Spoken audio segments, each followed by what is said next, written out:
Wayne's World.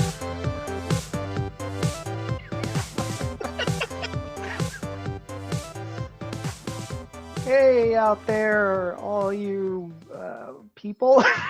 Welcome to Team Hurricane Returns, episode 12. We are starting the episode with giggles as per usual. Yes, that is. Making each other laugh before Daryl hit record. I'm going to leave that Wayne's World bit in, I think. I think that's going to be in over like the end part of the music, so people are going to be like, these idiots. Like, what are they doing? Oh, that's man. Okay. That's okay. Yeah. I think that the world needs some levity, so. Yeah, it definitely could use some people with like mind powers to lift. Yeah, that's what I was talking about. Not like, I meant because like from a economic standpoint, people are out of work, right? Like you need people to be able to lift things, and if they can do it, right, you need people like less people to do the same amount of job right now. And these people could totally do that. So. In the manual labor field. Yes. They can't run two computers at once or anything. No. They can lift two computers at once. Sure, if that's your business. Don't have room for desks in the office or the money anymore? Sell the desks. Hire yourself somebody with telekinesis, and they can hold up your employees' workstations, phones, soda cans, whatever, all day long. Mm-hmm.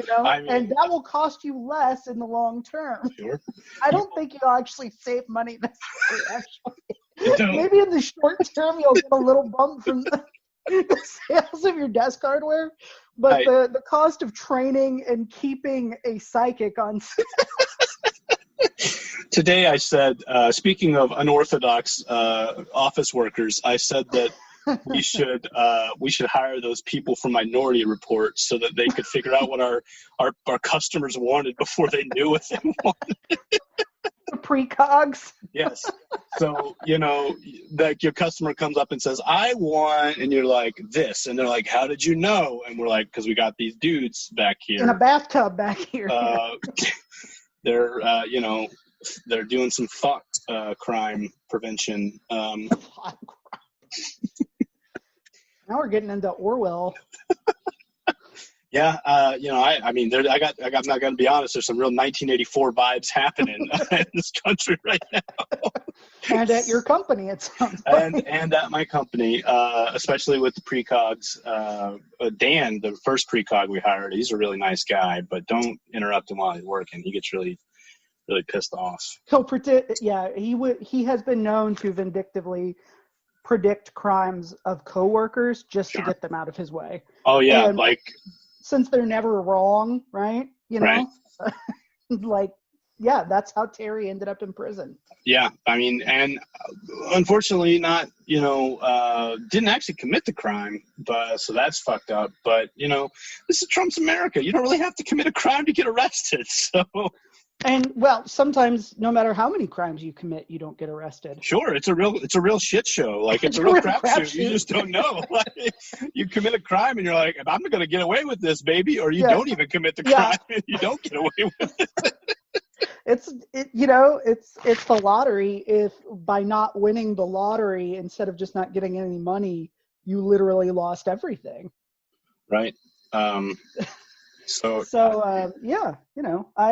like the nightclub vibe you got going on your end of the Zoom call. That I do. The Iceberg Lounge. I did. The penguin. He hooked me up with this light bulb. He said, "Here you go, Daryl." Wow. Yeah, and then he tried to get me to run some guns for him, and I was like, I work with someone who's going to get me in trouble for that. So I'm not going to do that. Thank you for the blue light.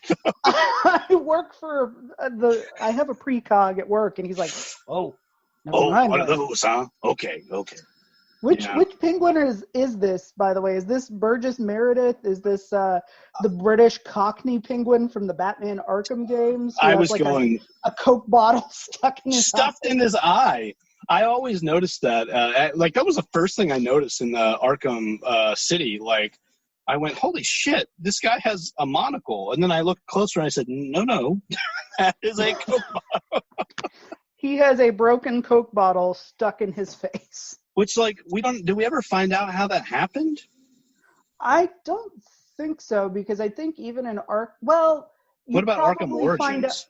I think he already has it in Origins, but I think if I'm remembering correctly, all that stuff you pick up, all the little tapes and files and everything you pick up. I think somewhere in one of those they explain how he got in one of those Arkham City stories. I could be completely wrong, so if you are more of an Arkham expert than me and would like to write in, hit us up at Team Hurricane Loves You at gmail.com. You can DM us. You can slide into our DMs at team_hurricane on Twitter.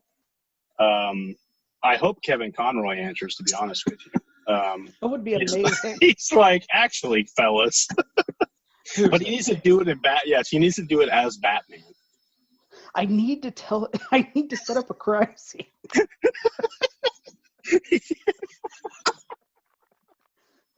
Yeah, this is him figuring out how to call and leave a message in our voicemail. That wasn't even part of the game at first. That was just something he was doing in the studio. He really, when he inhibits he is the character. Inhabits a character. He definitely is in the zone. He's a character actor. He shows up in a full bat suit that he paid for himself. Yes, he had it made specially for him. It has a functioning display in the cowl. Oh, he has detective vision. Yes. Real? Yes, these are all things that the people at Rocksteady were like, you have what in there? Holy shit, can we get some guys in here to write this down? Paul Dini, who wrote the first two Arkham games, is like, yeah, all right. Paul Dini knew all this. Don't encourage it. We've been trying to get Kevin. We need to talk about Kevin, okay? We've been trying to get this dude to stop wearing this shit since the 90s. He showed up to the first reading of the animated series like this. First table read. And if he's playing Bruce Wayne, he leaves the room and then comes back without the suit on. I'll be right back. He walks outside, and then he acts like a different person. He's got the brown sports coat and the mustard yellow shirt. He's like, oh, hello, I'm here for the table read.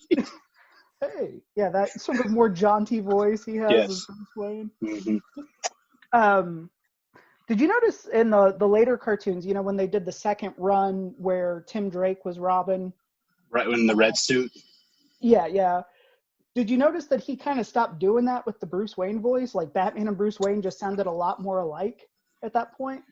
No, I don't know that I really watched a whole lot of... I really liked the animated series, don't get me wrong. It's probably one of the best Batman things. Crazy how cartoons can be some of the best interpretations. I guess when they're done right, cartoons can be some of the best interpretations of a universe or a...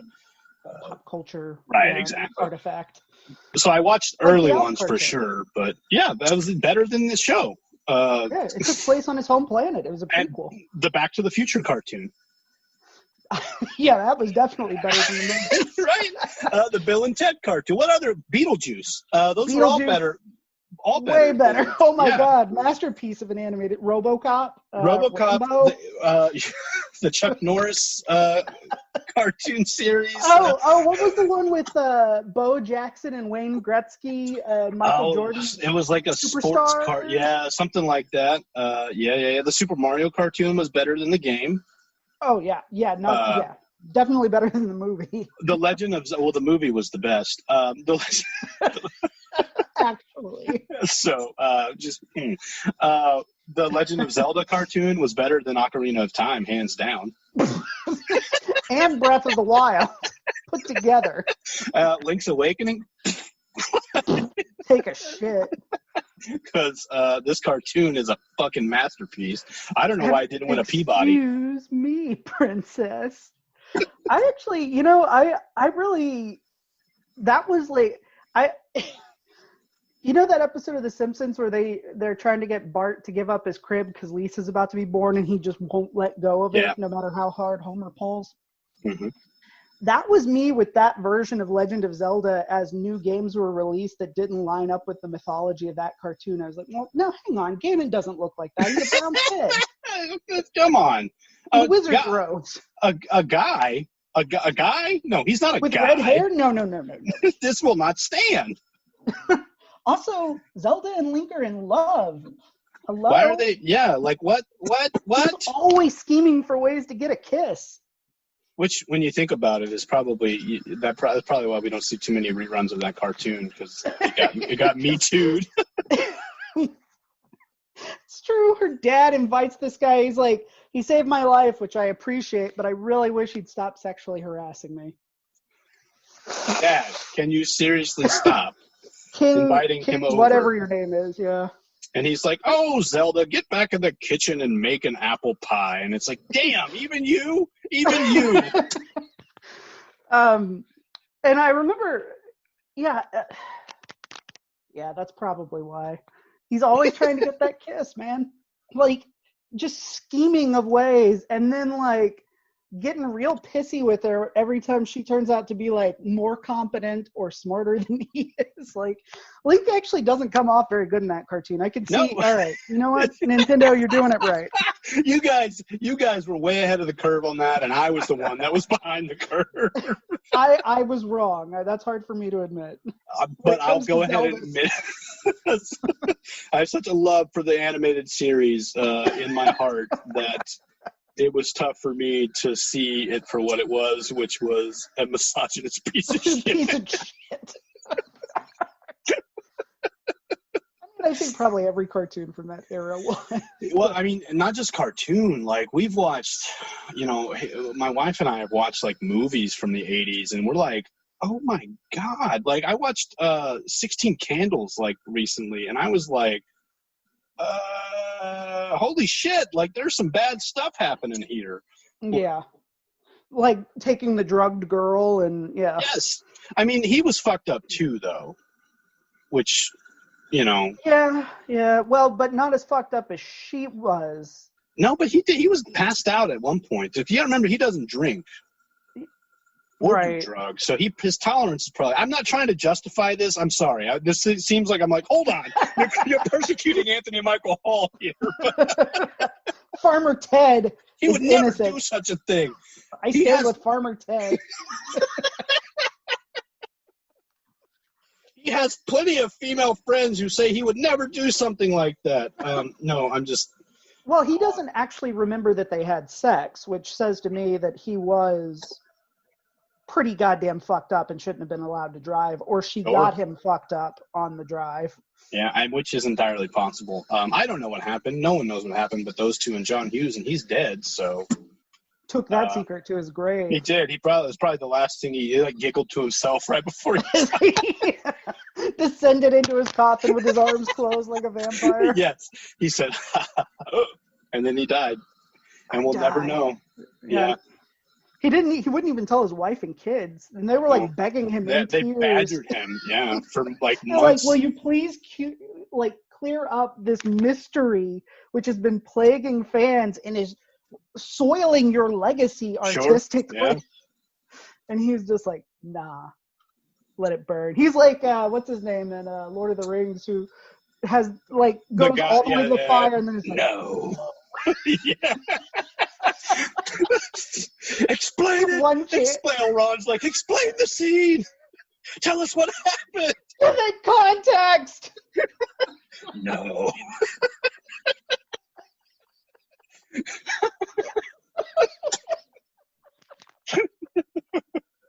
Yeah. Oh, Isildur. Yeah, I think that's a pretty fair. Comparison. Plate armor. That's what he died in. He was wearing that armor as he passed away. Long, like flowing rock star hair. Died inside a volcano. He went out pretty hardcore. Why did he drag his kids and wife to the middle of a volcano to die? That was kind of shitty on his part. John Hughes.